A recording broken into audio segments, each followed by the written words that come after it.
Alright, I will show you very quickly how to set up tap strafe using Anti-Micro X for Apex Legends.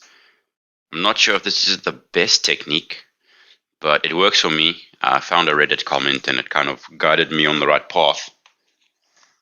So once you got it downloaded and all that jazz, you're going to use two sets, set 1, set 2 for your tap strafes.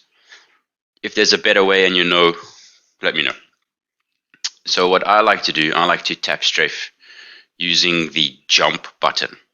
So I've got it set to jump.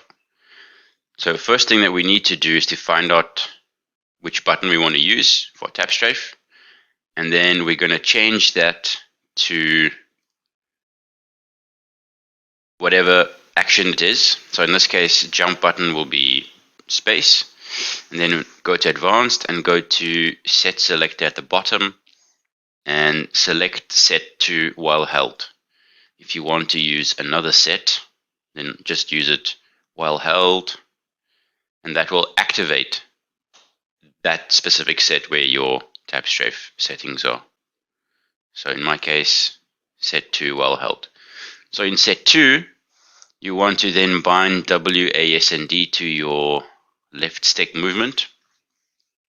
So click up on the stick, W, make sure that you've clicked turbo, go to advanced, go to turbo, make sure you've enabled turbo and make the delay as low as it can go.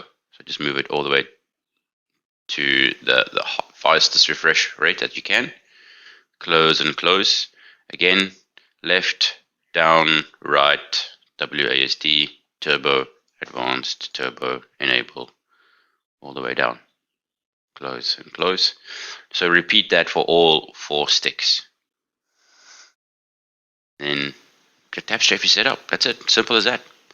So if you wanted to have your tap strafe set to left stick click, then here it is. Left stick click. I know this is what a lot of the pro streamers and gamers use, is left stick click. I don't like it. I like holding the jump button. Makes it very easy for me. Okay, let's have a look.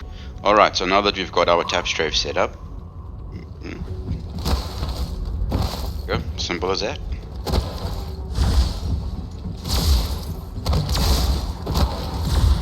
Tap strafe, baby. Enjoy.